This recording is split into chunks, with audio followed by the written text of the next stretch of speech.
Hi there, welcome back to the Land Whisperer channel. My name is Chris. I'm a writer of short stories and I'm also a spiritual land worker. I apologise for the rather spectral nature of the light and the fact that you can obviously see that I'm in a tent, but unfortunately it's due to be raining and pelting down outside, so I've decided I'm going to do this one inside the tent. Last week we were at Pretty Barrow Cemetery and I told you about the journey that the people through intergenerational, let's just call it bad behaviour, how the perpetuation of that filthy kind of behaviour goes on between different generations. And I had to do an awful lot of work there in order to clear that kind of negative energy from the barrows themselves. It was definitely their time to have that removed, and I'm pleased to say that I think it has been removed. At least I was told so by my guides. So I'm pleased that I've been able to be of service and do a good piece of work. It means now that, well, let's just put it this way. Don't forget that our emotions are so powerful that they can be recorded by the earth and by stones in particular, and held there for a very, very long time until someone comes along to clear it. Thankfully, I've done that, and it means now that the land can rise and look forward to a brighter chapter in its history as it moves forward. That was, of course, last week, and this week we're here at Aveline's Hole, which is a cave in the north part of the Mendip Hills in Burrington, Combe in Somerset. The cave itself is actually quite important because it is the largest known cemetery of Mesolithic finds and Mesolithic bodies found in the whole of the country. The way that the Mesolithic peoples interred their dead in the ground here in the southwest of Britain is well known in the academic literature. The thing that I wanted to talk about here is that how did somebody decide that this place was the right place to inter the bodies of your freshly dead, as it were, in the first instance when they first came here? How did they make that decision?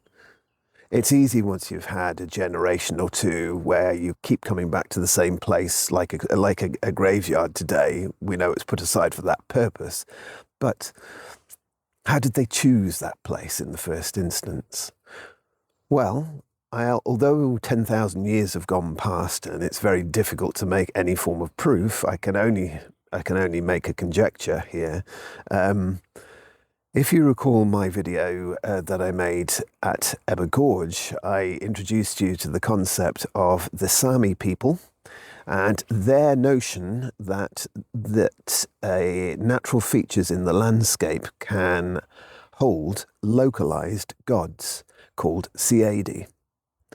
Now, these natural features could be anything. They could be old trees, they could be whirlpools, they could be waterfalls, they could be just a large stretch of river or a huge, huge lake, or they could be outcrops of rock or indeed boulders. It could be anything.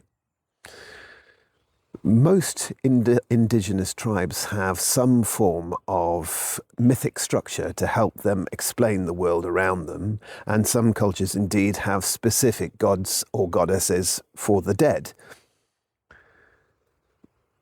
It might be, if I show you now a little clip I took of the entrance to Aveline's Hole and the bluff or the outcrop above it, you can see that it looks like a pyramid type of shape, where it comes down for the rest of the main part of the actual rock face itself, and it comes down into this kind of triangular pyramidal kind of shape that you can see.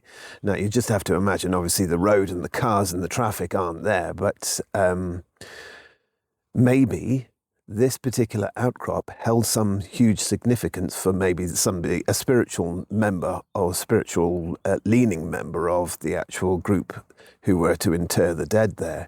And once they'd found the entrance to the cave, then clearly that would have been an ideal spot. Perhaps there's something in this kind of idea of the Cyades, and maybe the Mesolithic people had something similar to that. Anyway, it wasn't just the archaeology that I wanted to share with you on this particular video. I also wanted to express to you about how I continued with my journey to find the Merlin Line. And back in November 2024, I came here for the first time, crossing my fingers, hoping to goodness that it was actually the right place and that it was my second destination to go to on the Merlin Line. I had been given a meditation and I'd been given an indication that this might well be the place and that I had to just turn up at a particular time, again in the darkness, it being November, of course. So I'm going to read to you a field report that I wrote when I had just come out of the cave, or a couple of days afterwards.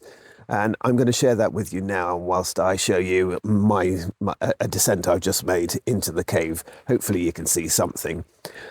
But before I do, just wanted to mention about a calcite deposit down at the bottom of the cave, which looks really beautiful. I've made a recording of it so you can see it. It looks like a woman swimming or lying on the ceiling of the cave at the bottom. And when I did a quick meditation, she revealed her name as Gwyneth. And anyway, I just wanted to point that out because it's a beautiful thing to look at. So I will see you in a few minutes after you've heard this particular tale. Bye for now. When deciding on Aveline's Hole as a possible location for the Merlin Line, I had been reading a book called Albion Dreamtime by Peter Knight and Sue Wallace. They are practicing shamans and had visited the place themselves and had taken some striking photographs, and I thought it might be the place to go.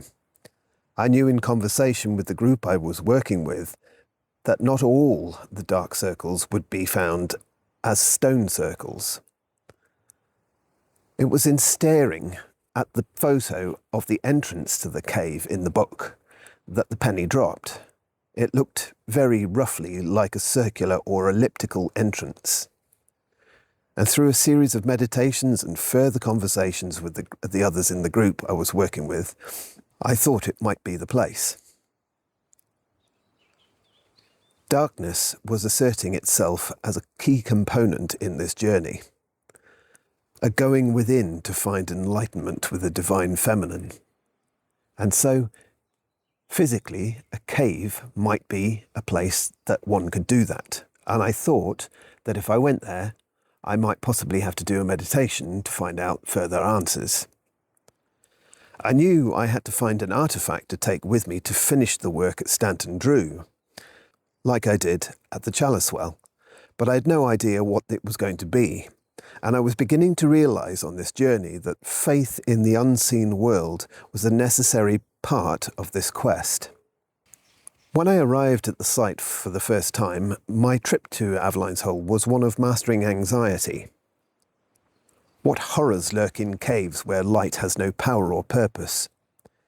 Physically, entering such a dark space has an unnerving effect on the psyche. I don't deny that I was apprehensive about heading down into the cave. Cavern is actually more like it. The descent is a 1 in 20 slope down 50 feet to the bottom. 10 feet above that, further in from the bottom, are a series of metal bars that prevent further entry into the cave. On the ceiling above the bars to the right, and facing further in, is Gwyneth, the lady of the cave. The cave therefore has a feminine feel to it. On my way down, I saw a biggish rock that shone out somehow in the darkness, but I felt compelled to reach the bottom of the cave first before starting to hum the note I was going to hum. No sooner had I started to hum than a group of 12 kids decided they were going to come in, and I had to wait for them to disappear. I quickly deduced that this cave was never going to be a quiet space, so I sung the note, middle C sharp, and tried to find the artifact as quickly as I could. I was drawn to 3 of them, one of which was the rock I had seen on the way down. Sitting down and contemplating them all, I eliminated 2 stones and quickly replaced them back to where I had found them. Within 30 seconds of placing the chosen rock into my bag, which I had to borrow to do the work at Stanton Drew, I would return it later, a family with 2 loud boys came clambering down. Well, I'd resigned myself at that point that I was never going to get a quiet moment to do a meditation, and I gave up and started to leave. But before I did leave, they hunkered down as a family in a corner of the cave and began to hum a tune and sing light language into the cave space, led by one of the young lads. It was then clear that I had been asked to be in the cave to witness the boy doing this, so I would learn to do it later. In fact, when I got to Stanton Drew, I sang the light language from 3 a.m. to 7 a.m. But at the time, I couldn't have known how important witnessing the boy's intuitive song was for me. Spirit works in indirect ways sometimes. Hi there, welcome back. Well, unfortunately, the rain has started to come down, so I'm glad I made this choice. I think that in trying to find this Merlin line, for me, it was an opportunity for me to go in deeper and find out who I was at the core of myself. You know, when you're on a quest, you're running around trying to find an artifact from here, trying to find an artifact from there. I felt like Indiana Jones quite a lot of the time, and that type of behavior comes quite easy to me because I'm a doer. But actually, in order to find the information or get the information to make sure that you are making the right decision in order to be Indiana Jones, you have to sit down quietly and wait for that information to come. Now, that really doesn't come easy to me. I have to force myself to do it and to become patient. But I have learned whilst doing the quest, and obviously the 18 months since then, I have actually become more adept at just sitting and waiting.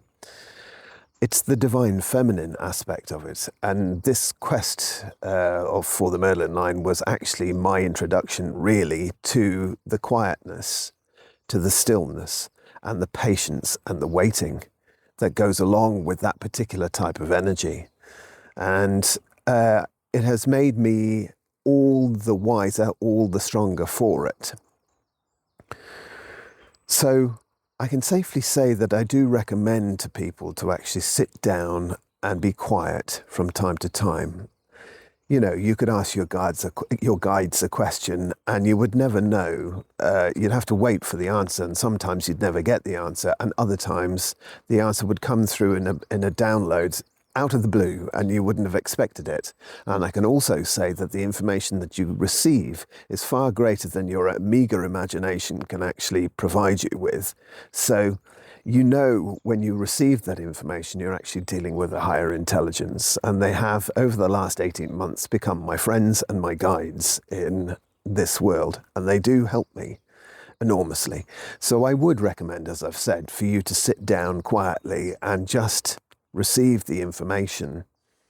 It's best done, for me at least, it's best done in the natural world, where all manners of creatures are waiting there for you to tap into their energy and have conversations with them. And I'm finding loads of them that I would never even consider existing in the natural environment. So once I've finished this particular what would I call it? Not a quest, but a tour, if you like. Once I've finished this tour, I will actually sit down and I'll write those stories for you, because they are, some of them, quite interesting and certainly out there. Let's put it that way. Anyway, next week I'm going to be taking you to Cheddar Gorge, and there I will be introducing you to yet another of my short stories, and it's a short story that involves one of the more famous members of the Mesolithic ancestors who lived in the gorge. So until then, I wish you unconditional love, and I will see you soon. Bye for now.